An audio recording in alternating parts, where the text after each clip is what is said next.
Hello, this is week number 4 lecture video for Introduction to Computer Science, and I am sharing with you the Blackboard screen for week number 4. There's the usual objectives and the instructional material, and there are 2 assignments. I am going to use the lesson plan that is posted up here, and I will follow through it. But maybe before I do that, let me show you the 2 assignments real quick. So there are 2 assignments here. One of them is the usual Zybook Chapter 6. This deals with functions. And this one is about Logic Gates Lab, which I'll talk about a little bit more in a minute. So I'm going to share the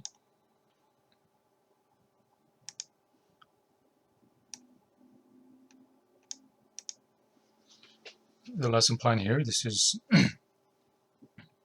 the date is wrong.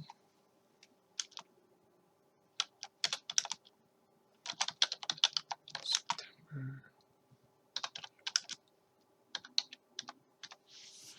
Okay, so let me just save it.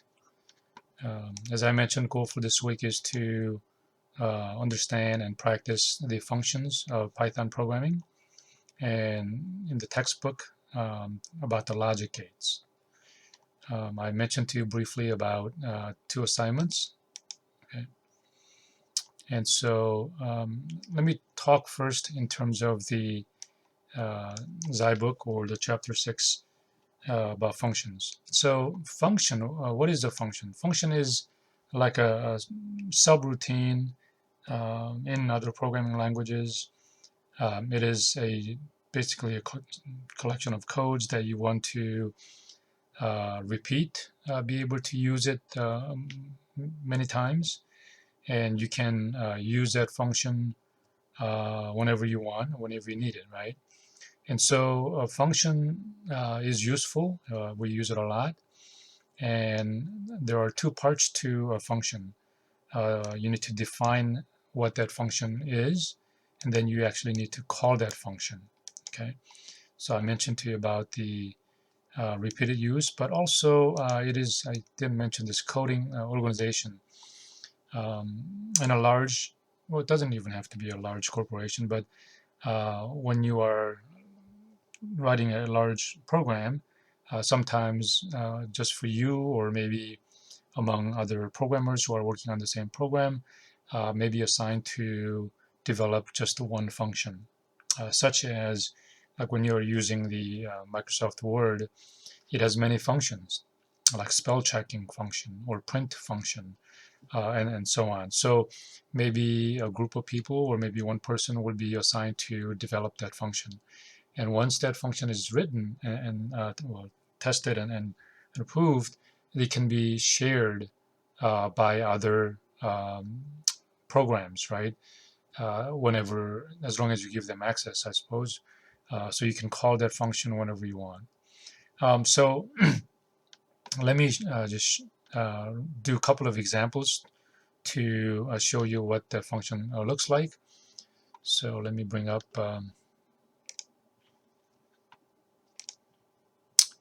here's our favorite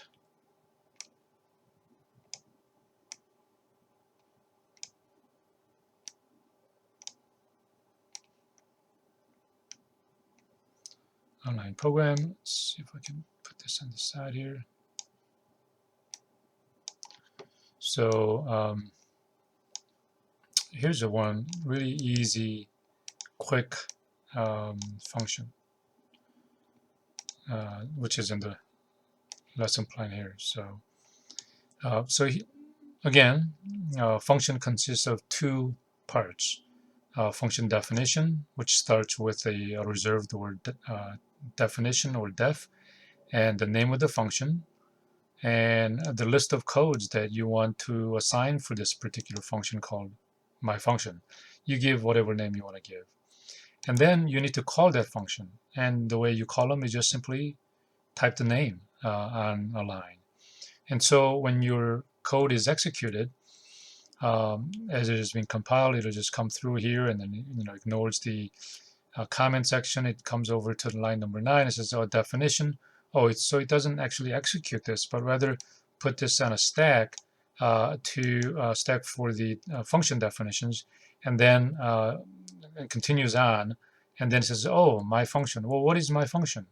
Well, I don't know what it is. There is no such reserved word called my function. So it checks the function stack and says, oh, we have a function named my function. Therefore, I will execute it for you. So, and then it actually executes that function here. So if I just run this here, what it should do is it will come down here, it'll go back up here, and then it'll just print hello from a function, right? So let's do that. Hello from a function. So that's all it does. But it shows you what, we can do this. We don't really have to use a function for this, for us to print the hello from whatever. We can just use the print command, right? But this is just to demo you that what the function is like. Then here's another one.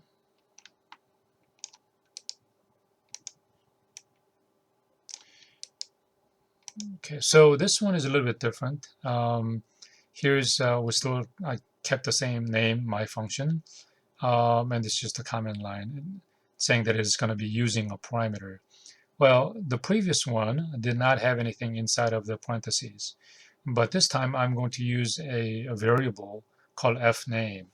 Well, you can name it whatever you want, but so I'm just going to use name because that's what I'm going to be use this for, right?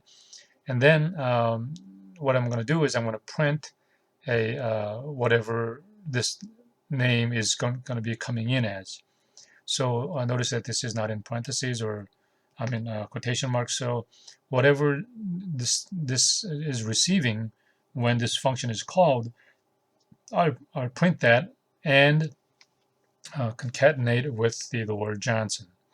So when this line 13 it comes down, it is it calls my function, but it is going to have a value within the parentheses that I can provide, which means I'm going to send this guy, Emil, to this function. So this is coming over here into the fName.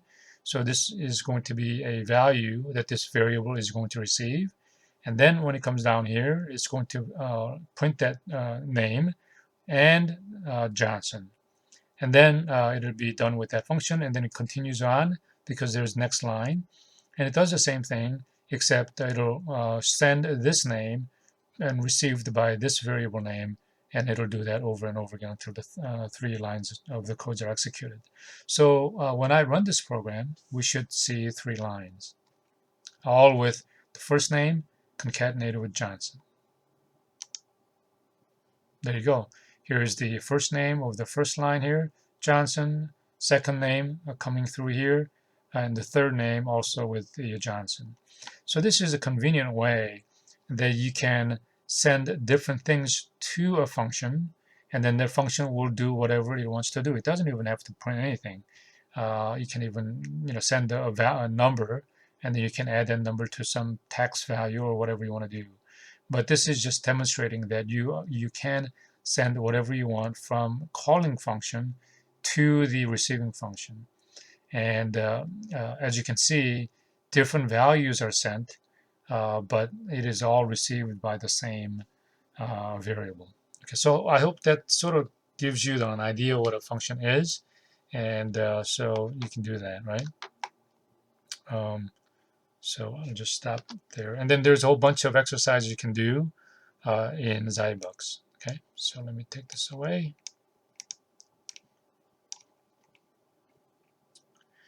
So there are a few more concepts about these functions that you can play with.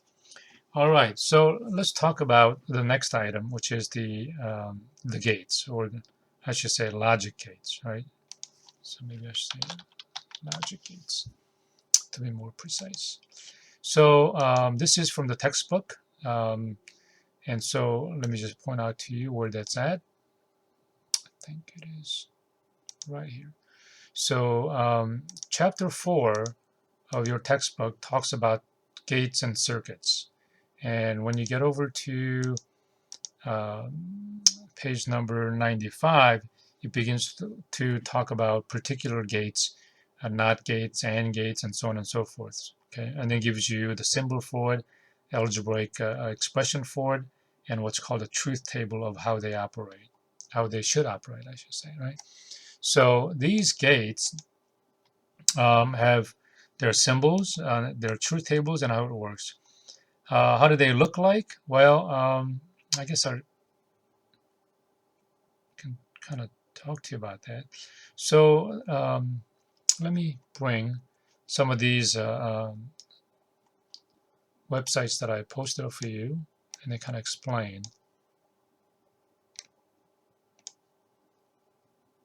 So you can look at these as well, but it will be a supplemental. So let's see here. So I think this is the one that I gave you. So gives you also a name of what gate we're talking about. So there are what's called the AND gates, OR gates, and NOT gates, and NAND gates, and so on and so forth. AND gate looks like this, like a little flat here with a round, and then inputs and the outputs. If it is a little curved line, then it is OR gate. If it is a triangular with a little bubble, it's called a NOT gate. And then what flat with the NOT at the end is called a NAND gate. And the NOR gate is the OR with a little bubble at the end, an exclusive or another line or curved line. But anyway, just talking about the AND gates, this happens to be what's called a two-input AND gate. Why is it called two-input AND gates? Because there are two inputs. Does that mean there can be more than two? Of course, there can be as many as you manufacturers willing to make, but there should be only one output. Okay, there may be no. You can tap multiple places, but there's only one coming out. Okay, and then this is called a truth table, and what the truth table is doing is you can put different values for the input A and a B. And the 0 will represent the 0 voltage, and 1 will represent 1 volt, 5 volts. But in logic numbers, it'll be ones and zeros, or 0 could be off and 1 could be on, but whichever way you look at it. So there are 4 different combinations because there are 2 inputs. And when you put A and a B into an AND gate, what you get is A multiplied by B. So if you put a 0, 0, you get a 0. If you multiply a 0 and a 1, you get a 0. If you multiply 1 and a 0, you get a 0. And if you multiply 1 and a 1, you get a 1. Electronically speaking, though, it is 0 volts ANDed with 0 volts, you get 0. 5 volts ANDed with 5 volts, you still get a 5 volts. You don't get a 10 volts out. But logically speaking, they both have to be on in order for this to be on. Whereas OR gate, only one needs to be on in order for the output to be on. NOT gate, it is the opposite. You put a 0 in, you get a 1 out. Isn't that great? I mean, I like that. Of course, you put a 1 and you get a 0 out, that's just, I don't want that. But that's how this NOT gate works, right? And then all these things are just different tables telling you how it is supposed to work. If you're wondering what is inside here, right? Or how does this actually look like? Well, let's see.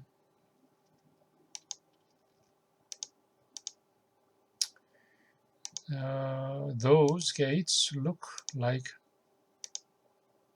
where did it go? Maybe here.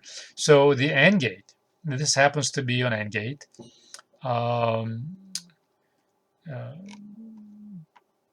Because it tells you right here, right? Quad two-input AND gate. But you also know that on the chip, usually there's a number. There are designations for this letters, but what's important is this number 7408. So that's a number for quad input, two-input AND gates. But this is how it looks like physically. If you're wondering how it looks like inside, let's see here.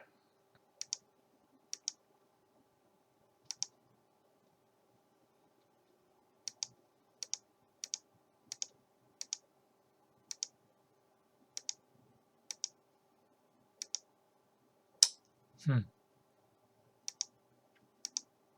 Here we go. So here, so inside of that physical gates, these there are electronic circuits here, transistors and resistors and diodes and stuff like that. So it's actually an electronic circuit that makes up those things. So if you're just kind of curious of how they look like, that's what that is. All right. But anyway, so what about the assignment? What am I asking you to do? Well, what I'm asking you to do is we use electronic circuits to add numbers. And so I want you to create what's called a half adder and a full adder. All right. Half adder is like this, and it's called half adder because it doesn't add half, but what it is it only adds two inputs. So A and a B, you can get a sum and possibly a carry, right? So it's like a regular adder. If you put a 1 here, then you should get a 1 or a 0 as a sum and a 1 as a carry. But if it's a full adder, meaning that there is an input, there are three inputs to this circuit. I know there are not three inputs to this gate right here, but if we imagine this whole thing as a one electronics, then you get three input, you get a two inputs and a carry in for that, right? So I'd like you to build this and then play with it and see how it works out. So there's a truth table that I gave you. Here's a link for that.